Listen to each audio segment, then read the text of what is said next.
दिलीप गुजर साहब, पूनम पटेल जी, हम सब के और आपके कांग्रेस पार्टी के उम्मीदवार राजनारायण सिंह जी, इस सभा में मौजूद नौजवान दोस्तों, किसान भाइयों, आदरणीय बुजुर्गों, माताओं और बहनों, इस उपचुनाव के लिए आज प्रचार का आखिरी दिन है और लगभग 3 घंटे के बाद ये चुनाव प्रचार खत्म हो जाएगा। ये उपचुनाव हो रहा है 1 लोकसभा और 3 विधानसभाओं का। इस उपचुनाव से प्रदेश और देश की सरकार पर कोई बहुत ज्यादा फर्क नहीं पड़ने वाला, लेकिन ये एक अच्छा सुनहरा मौका हमारे आपके पास है कि जो लोग शासन में हैं दिल्ली और भोपाल में, उन लोगों तक संदेश पहुंचाने का ये बहुत अच्छा सुनहरा अवसर हमारे पास है। साथियों, 30 तारीख को वोट पड़ेंगे, 2 तारीख को परिणाम आएंगे। परिणाम उपचुनाव के राजस्थान के भी हैं, उपचुनाव मध्य प्रदेश के भी, अन्य राज्यों में भी हैं। लेकिन जो लोग सत्ता में बैठे हैं पिछले 7.5 साल से दिल्ली में, उन लोगों से सवाल पूछने का, उनको आईना दिखाने का, उन लोगों की जवाबदेही तय करने का, लोकशाही में, लोकतंत्र में सबसे बड़ी ताकत जनता होती है। इन उपचुनावों के माध्यम से पूरा देश ये सवाल पूछना चाहता है केंद्र की सरकार से, प्रदेश की सरकार से, कि 2014 में आप जब सत्ता में आए थे, कमलनाथ जी और मैं मनमोहन सिंह जी के साथ केंद्र की सरकार में मंत्री थे। 10 साल तक हम लोगों ने काम किया और जब 14 का चुनाव आया, 2014 का, तो बहुत सारे वादे किए गए। उसमें सबसे प्रमुख वादा जो मोदी साहब ने और बीजेपी ने किया 2014 में, आज से 7.5 साल पहले, उन्होंने कहा था कि प्रत्येक किसान की आमदनी दुगनी कर देंगे। और देखो, संयोग की बात है, आज हम मंडी में हैं, मैं आप सबसे पूछना चाहता हूं, किसी किसान की आमदनी दुगनी हुई है क्या? आमदनी दुगनी हुई तो एक बात है, लेकिन इस केंद्र की सरकार ने जो 3 काले कानून बनाए हैं, इस देश के किसान के साथ जो धोखा दिया है, पिछले 1 साल से पूरे हिंदुस्तान का किसान आंदोलन कर रहा है और ये केंद्र की सरकार आंख और कान बंद कर कर मजा ले रही है। किसान आत्महत्या कर रहे हैं, फसल को बोने के लिए जो कीमत है, खाद की, बिजली की, बीज की, पानी की, उसकी भरपाई नहीं हो पा रही। और इस प्रकार की जो मंडियां बनी है पूरे देश में, उन पर ताला लगाने की योजना ये केंद्र सरकार बनाकर बैठी है। आज 130 करोड़ का ये देश है। किसान जो अनाज पैदा करता है, इस देश का पेट पालता है, वो हमारे देश की रीढ़ की हड्डी है, हमारी अर्थव्यवस्था की रीढ़ की हड्डी है। और साथियों, किसान की कोई जाति नहीं होती, किसान की कोई बिरादरी नहीं होती। जो अनाज पैदा करता है वो किसान है। और किसान के ना सिर्फ उसके मान सम्मान को ठेस पहुंची है, लेकिन किसान की आने वाली पीढ़ियों का भविष्य अंधकार में ढकेल दिया है। यह सवाल पूछना बहुत जरूरी है, क्योंकि जो घमंड और अहंकार के साथ राज करते हैं, उनको जनता की परवाह नहीं है।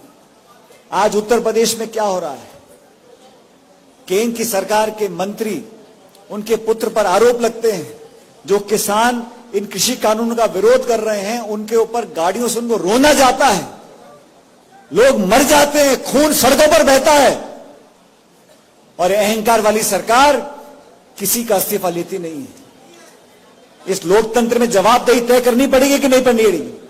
इस लोकतंत्र में अगर आवाम को जीवित रखना है, इस वोट की कीमत को बनाए रखना है, तो सवाल पूछना पड़ेगा। नेता कितना बड़ा भी हो, लेकिन जनता के सामने सर झुकाना पड़ता है, नाक रगड़नी पड़ती है। वो जमाने चले गए जब राजा महाराजा रानी की कोख से पैदा होते थे। आज जो राज करेगा वो किसान का बेटा मेहनत कर नाक रगड़ेगा, वो राज करेगा। राज करना 5 साल का आदेश होता है जनता का, हमारा वोट लीजिए, हमारी सेवा करिए। लेकिन वोट लेने के बाद जिसकी गर्दन ऊपर हो जाती है, गरीब को भूल जाता है, हाथ जोड़ने में शर्म आती है, उन लोगों को जनता कभी माफ नहीं करती है। आज आपके बीच में मैं बहुत दूर से चलकर आया हूं। कमलनाथ जी ने हमको निवेदन किया कि उपचुनाव में हमारे पार्टी को जिताना है और राजनारायण सिंह जी को कांग्रेस उम्मीदवार बनाया है। मैं आप सबसे आग्रह करना चाहता हूं, ये जाति, बिरादरी, धर्म, गोत्र पर भाजपा हमेशा जनता को लड़ाती आई है। इस पार्टी का इतिहास ये रहा है कि राम के नाम पर, भगवान के नाम पर, धर्म के नाम पर, भाषा के नाम पर, जाति के नाम पर, गोत्र के नाम पर लोगों को लड़ा दो, लोगों का टकराव करा दो। और कांग्रेस पार्टी का इतिहास रहा 130 साल से, चाहे कितनी परिस्थिति हो, कितना नुकसान झेलना पड़े, लेकिन लोगों को जोड़ कर रखा है, प्यार से, मोहब्बत से, भाईचारे से। इस देश की संस्कृति है, संस्कार है, 5000 साल से आपस में जो लोगों को जोड़ कर आए हैं। अलग अलग भाषा है, अलग अलग रीति रिवाज है, अलग अलग हमारे भगवान है, अलग अलग पूजा पाठ हम करते हैं, कपड़े पहनते, खाना खाते हैं, लेकिन हमारा खून लाल है, हमारी संस्कृति एक है, भारत एक है, भारत माता एक है। इस एकता को बनाए रखने के लिए सभी धर्मों को मानने वाले जो लोग हैं वो इस पार्टी में आस्था रखते हैं। आज हमें देखना है, जो आज भोपाल में शासन कर रहे हैं हमारे मुख्यमंत्री महोदय, जब पिछली बार आप मुख्यमंत्री थे आपने किसानों पे गोलियां चलाई थी, नीमच में आधा दर्जन को लोगों को आपने हत्या कर दी, उनकी मौत हो गई, उसका प्रायश्चित तो आपने किया नहीं। आप दोबारा गद्दी पे बैठ गए और फिर ना खाद है, ना बीज है, ना बिजली है, ना स्कॉलरशिप है, ना पेंशन है, ना कर्ज माफी है, सिर्फ भाषण है और लचीले भाषण देकर आप कब तक वोट लोगे। हमारी सरकार केंद्र में थी, हमने कानून बनाया, रोजगार का कानून बनाया। इस दुनिया में 200 देश हैं, किसी देश में ऐसा कानून नहीं है कि रोजगार की गारंटी संविधान में लिख दी है। अब चाहे मोदी जी आए, चाहे योगी जी आए, इस कानून को कोई बदल नहीं सकता। 100 दिन का रोजगार हर परिवार को देश में मिलेगा, ये कानून हम लोगों ने बनाया था। शिक्षा का अधिकार कानून बनाया, खाद्य सुरक्षा का कानून का अधिकार हम लोगों ने बनाया। और इन्होंने क्या कानून बनाए? 3 काले कानून किसानों के खिलाफ बना दिए। अब निजीकरण कर रहे हैं, हवाई अड्डों का, रेलवे का, खान का, पोर्ट्स का, जो मिल जाए निजीकरण कर रहे हैं। पेट्रोल डीजल के दाम क्या हो गए? 116। पेट्रोल डीजल के दाम देसी घी से ज्यादा हो गए। गैस का सिलेंडर 950 रुपए का मिलता है। इस देश में खाद, बीज, बिजली, पानी, पेट्रोल, डीजल, सेब, सब्जी, आलू, जो सामान आप बाजार से लेने जाओ उसकी कीमत आसमान छू रही है। कोई जवाब दे रहा है आपको? किसी जिम्मेदार मंत्री ने आके दिल्ली से कहा कि महंगाई को हम कम करेंगे, अंतर्राष्ट्रीय बाजार में तेल का दाम कम हो रहा है, आप लोगों की जेब पर डकैती डाल रहे हो, आप किसानों को आत्महत्या करने के लिए मजबूर कर रहे हो, उद्योग बंद हो रहे हैं, रोजगार खत्म हो रहे हैं, महंगाई आसमान छू रही है। आप हाथ पे हाथ धरे अपनी फोटो खिंचवा रहे हो, विज्ञापन छपवा रहे हो, इश्तिहार छपवा रहे हो। आपने कहा जनसेवा करेंगे। मैं सवाल पूछना चाहता हूं, जब कोरोना इस प्रदेश में, देश में था, क्या हाल हमारे हुए थे? करोड़ों लोग बिलख रहे थे अस्पतालों के सामने, अस्पताल में बिस्तर नहीं थे, ऑक्सीजन के सिलेंडर नहीं थे। और जब टीका लगना शुरू हुआ तो कहा 500 रुपए का टीका लगेगा। जब विरोध हो गया तो कहा हम बहुत उदारवादी हैं, हम मुफ्त में टीका लगाएंगे। अरे भाइयों, इस 75 साल से जब से देश आजाद हुआ है हर टीका मुफ्ती लगा है, ये कोई एहसान नहीं कर रहे।